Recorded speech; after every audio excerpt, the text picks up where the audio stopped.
In this video, I want to show you how I managed to create this rays of light coming through the window despite having really terrible weather that day.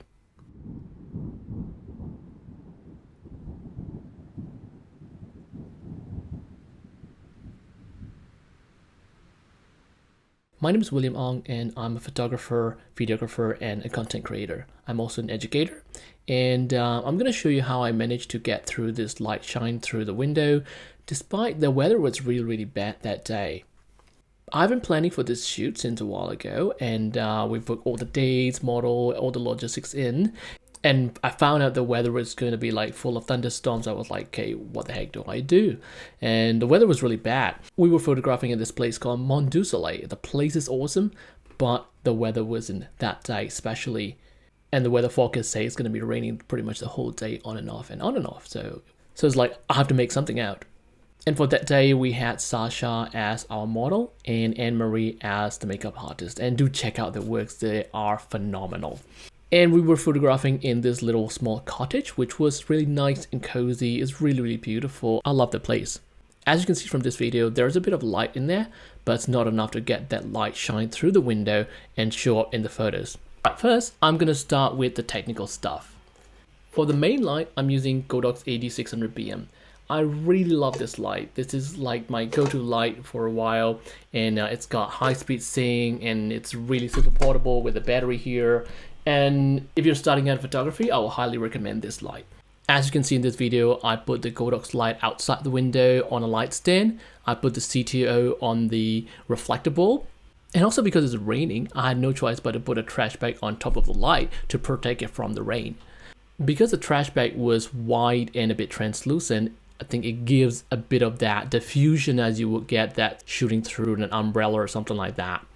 It's not as good as using an umbrella or a softbox, but it will do for here. Besides, there is no place for me to put a softbox or umbrella in that scenario. And next to that, you can see that's a Neewer 660 RGB LED light. And I put it in a transparent plastic bag because I want to get that lighting to be a bit stronger and harsh.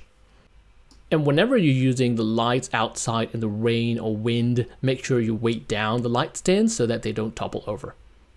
So as the first set, you can see here, I'm lighting Sasha with the 8600BM with the orange color gel and also a bit of a light from the Neewer 660 RGB LED light.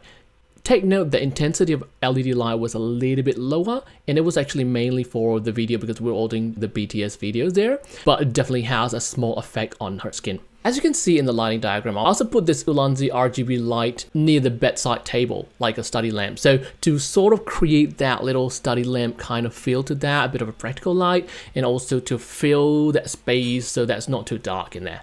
And I was using about 4600 Kelvin temperature to create a little warm, but still very close to the daylight kind of temperature. Now this is where you can see how the lights are working with that lighting setup. You can see the lighting is a bit harsh and very crisp and very clear. I wanted to make it very soft and fill the atmosphere in the room there. So this is where the smoke machine comes in. You can get those small smoke machines, those you can use that for children's party and things like that. They are really inexpensive and they create really beautiful atmosphere. Here you can see me fanning the smoke around the room so that it disperses, that it doesn't stay in the same place for a long time. And here, this is after I've run the smoke machine. Same lighting, same thing, same camera settings, but you see the difference there. And from here, the side-by-side comparison, you can tell the difference here. And you can see here how much the smoke machine brings the atmosphere into the room. And you can already start to see the rays of light coming through the window. Here I started photographing Sasha here, by the window. I wanted her to look out the window, hold a coffee cup. We have a bit of hot water in the coffee cup to emulate that steam effect coming out from there. You can clearly see the smoke coming in there. But remember, this rays of light you're seeing through are from the Neewer LED panel, which doesn't really show a lot on camera. But let's not forget that Godox 8600BM outside the window, and that's where the actual punch of light was coming in. Here we go, here's the final effect of the photograph. I was shooting this through Canon R6, the mirrorless camera, which I really like that. And the lens of my choice was Canon 50mm 1.2. The settings I was using are shutter speed of 160 of a second, f1.4, ISO 200. And for the next setup, we use more or less the same lighting setup, except that now the Godox is now outside this window. I think it only makes sense that the window Sasha is now standing towards, that's where I want the sunlight to come through. This is also where you can see that little Ulanzi light doing its work in the corner. In this diagram, like I mentioned earlier, so we have the Godox 8600BM, just roughly about the same power. The Neewer LED light, I think I pushed the power to about 80%. The Ulanzi light was still about 100% power, just pointing into the corner to create that little fill effect there in the shadows. When we still have the hot water in the cup, so that creates that steam when the light shines through that. And here is the final result of the picture where you can see the light coming through. And notice that the Ulanzi light there is a little bit filling up in the corner. I didn't want it to be in the picture, so just move it slightly outside the frame, but just enough to fill in the shadows so it's not too dark in the corner. And one more thing here is that throughout the shoot, I was using the Tiffin Pro Mist filter.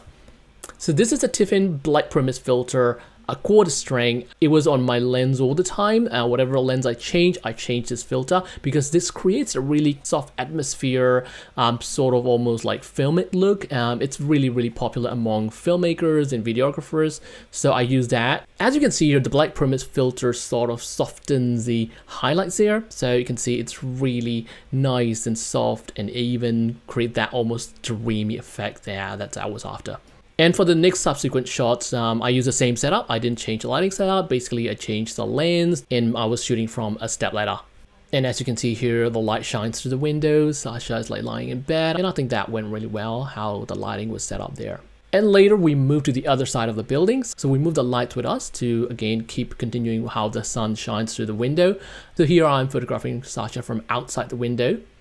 In this shot, there are only two lights. So my Godox 8600BM outside the window, and there was this lamp, as you can see in this video. The lamp was already creating a fill effect inside the room, so might as well, why not? We're just gonna leave it and we're just gonna use it. So I decided to keep it the same way. So for this photograph, I was photographing at f2.0. The shutter speed about 1/125 seconds, and the ISO is 250. And again, the power on the Godox light was just about 1/128. It was really bare minimum light that we want to create. It still has the orange color gel to create that sunlight effect there. One thing about using the smoke machine is that you want to kind of make sure that you disperse the light there. Though I like the effect of the light shines through that smoke, I think sometimes make it too obvious that I'm using a smoke machine, so I prefer to wait until the smoke disperses a little bit, or I'll fan it. And I kind of like how the smoke effect leaves there when it kind of disperses like that. And here you can see the smoke almost dies down, but effect's still sort of visible there. And with the orange gel working its magic, making it look like the sunlight. Here, this is a shot from the video camera, and this is the shot where you can see the light shines through. That's on the photo camera, which triggers the Godox AB600BM with the remote trigger. And that's basically it, how I created this setup. And if this video helps you, make sure you subscribe, and I'll be putting out a lot more videos about photography, videography, Photoshop, Premiere, and After Effects tutorials from time to time. Thank you for watching, and I'll see you in the next video.